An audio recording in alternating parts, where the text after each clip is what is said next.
Fuerzas Armadas israelíes. Está en comunicación con nosotros y le voy a agradecer mucho que nos haya atendido Teresa Bo. Ella es una cronista, reportera argentina, trabaja desde hace muchos años para la cadena Al Jazeera. Yo me animo a decir que es una de las argentinas y sin duda de las periodistas argentinas que más conoce la zona de Gaza.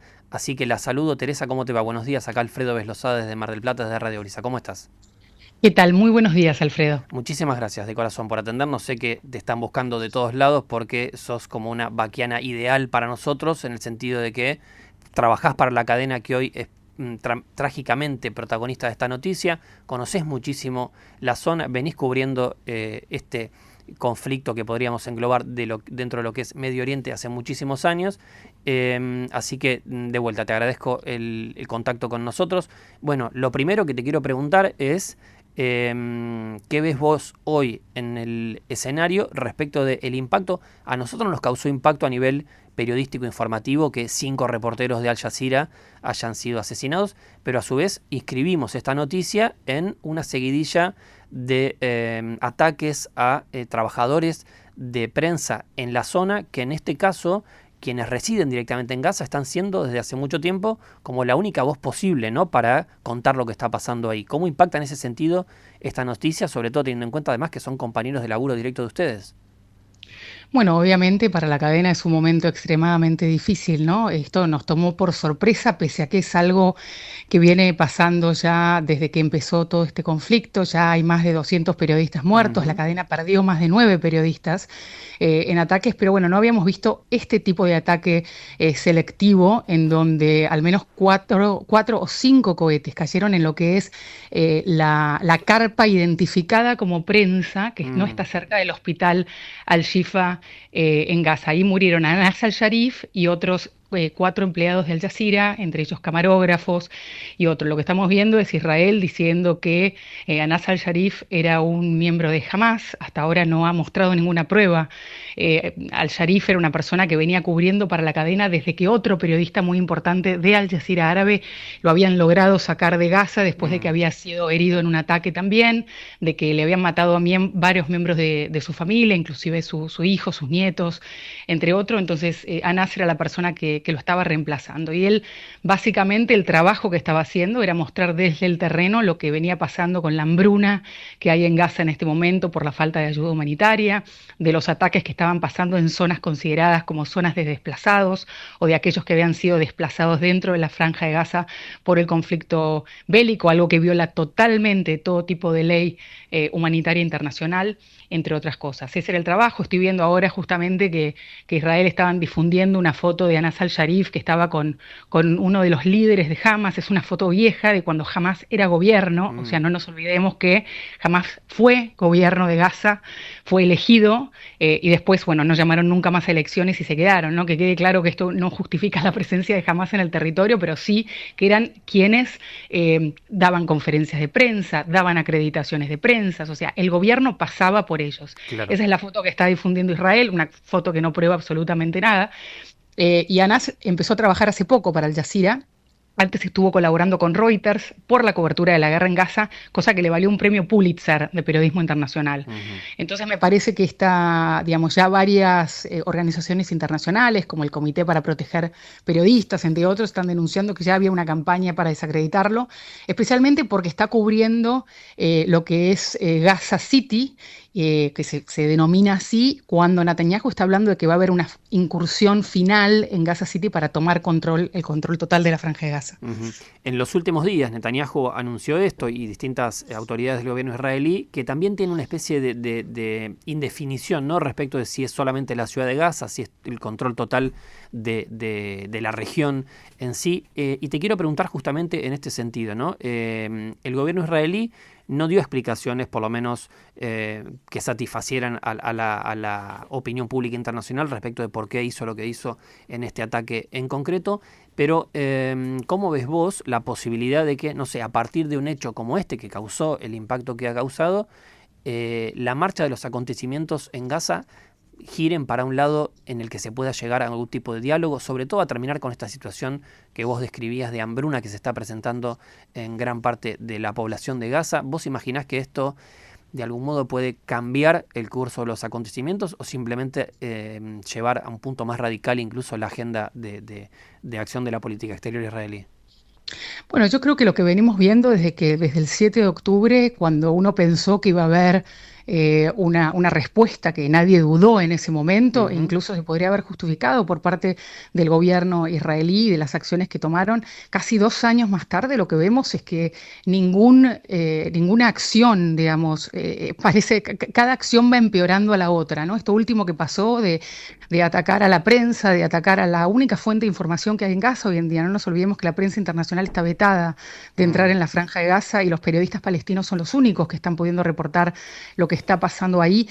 Creo que el gobierno de Benjamin Netanyahu en este momento está diciendo que van a finalizar y que van a tratar de tomar el control del centro de la ciudad de Gaza, algo que implicaría posiblemente el desplazamiento de 600.000 personas en condiciones de vida terribles, ¿no? Con falta de comida, con falta de agua, con falta de remedios, con hospitales destruidos, entre otras cosas. El gobierno parece insistir que esto es la próxima acción, dicen que va a pasar en los próximos días, pese que vimos una reunión del Consejo de Seguridad de Naciones Unidas el fin de semana con países que habían apoyado a Israel en los últimos meses o los últimos casi 2 años, diciendo por favor que esto tenía que frenar, que iba a tener unas consecuencias terribles no solamente para la Franja de Gaza, sino para toda la región. Pero por lo que vemos hasta ahora, el gobierno parece no dar el brazo a torcer. Es un gobierno que tiene ministros con declaraciones terribles, ¿no? Cuando vos escuchás que se habla de los perros palestinos, que hay que matar de hambre a los perros palestinos, que hay que desplazar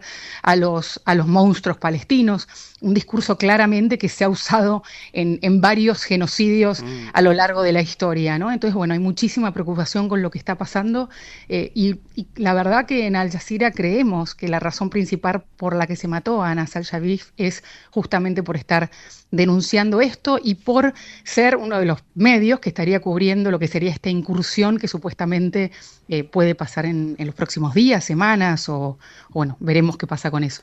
Teresa, vos recién hacías mínimamente esta precaución que creo que todos los cronistas estamos teniendo desde que ocurrió el ataque de Hamas el 7 de octubre. No hemos hecho, más que condenar absolutamente lo que fue ese acto y de hecho creo que todo el mundo está pidiendo la liberación de los rehenes que quedan por parte de Hamas, etcétera.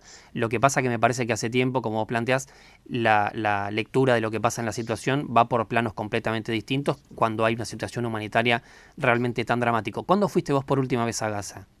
No, yo fui hace muchos años, fui varias veces. La última vez que estuve fue alrededor del 2008. Hace años que no voy, pero bueno, nada, conozco la zona bien, estoy en contacto con muchas personas que están ahí. Eso quería preguntarte yo. Cuando vos ves imágenes, yo sabes que me acuerdo, hay una muestra en la topografía del terror, que es una de los monumentos que recuerdan el Holocausto en Berlín, que muestra una imagen de un sobrevuelo sobre Varsovia apenas termina la Segunda Guerra Mundial, que es básicamente un campo de escombros. Yo muchas veces estoy viendo imágenes que son de drones sobre Gaza, que a mí me hacen acordar a eso y realmente me pone la piel de gallina. Por eso te preguntaba a vos, conociendo y habiendo oído muchas veces, ¿qué es lo que ves hoy cuando ves ese amasijo de piedras y escombros en lo que se ha transformado este enclave, ¿no?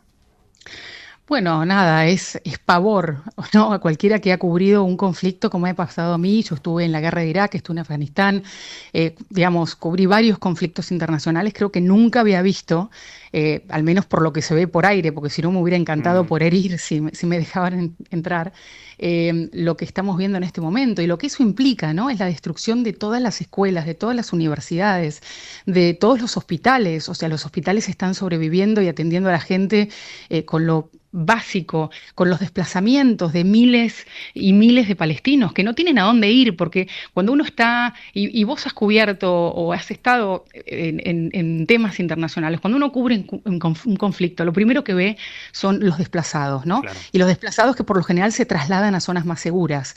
La gente en Gaza no tiene a dónde ir, se tiene que mover de un lugar a otro dentro de la Franja de Gaza, que ya es un lugar muy chiquito, e incluso en las carpas en donde están viviendo en ese momento están habiendo ataques y bombardeos. Al-Mawasi, por ejemplo, una zona designada segura, protegida por la ley internacional, ha sido atacada una y otra vez. Entonces, bueno, cuando ves la destrucción que hay en este momento, bueno, uno se cuestiona qué viene, ¿no? ¿Cuál es el futuro para esas 2 millones de personas que están viviendo en un lugar en donde Incluso el gobierno israelí está hablando ahora de generar lo que se llaman zonas de concentración, para no hablar de campos, ¿no? El gobierno mismo, zonas de concentración.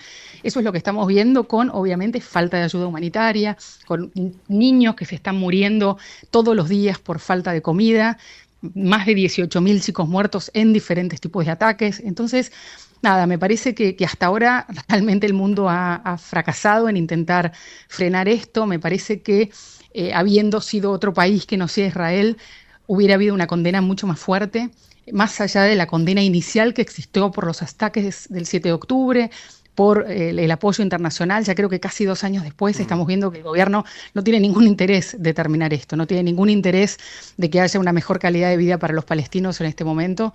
Y bueno, nada, no queda otra que preocuparse esto, ¿no? De que por ahora al menos no parece que haya salida posible. Estamos hablando con Teresa Bo, ella es cronista argentina, corresponsal en la Argentina y en la región del Cono Sur de la cadena catarí Al Jazeera. Te hago la última pregunta, Teresa, que tiene que ver con qué está pasando al interior de Israel. Imagino que este tipo de cuestiones también amplifican una voz tapada, pero que sé que me consta que existe al interior de Israel, que cuestiona la política exterior israelí de Netanyahu, por un lado por una cuestión humanitaria, pero a su vez porque entienden que tácticamente ni siquiera es la que está resultando para, por ejemplo, liberar a los rehenes que quedan. Bueno, lo que estamos viendo es cada vez más voces que están en contra de lo que es la política de Benjamin Netanyahu, una política para muchos considerada radical, ¿no? Y estamos viendo la crítica de autores israelíes famosísimos, de miembros del Shin Bet o ex miembros de la Mossad o ex primeros ministros, de gente que está extremadamente preocupada de en qué situación o cómo queda Israel ante el resto del mundo con todo esto que está pasando, ¿no? Habiendo sido muchos de sus ciudadanos o los judíos en sí víctimas de un holocausto terrible. Bueno, hay muchísima preocupación de cómo Israel queda parada ante el mundo con todo esto que está pasando. Y además de eso, las protestas, ¿no? Hay todos los viernes protestas en contra del gobierno.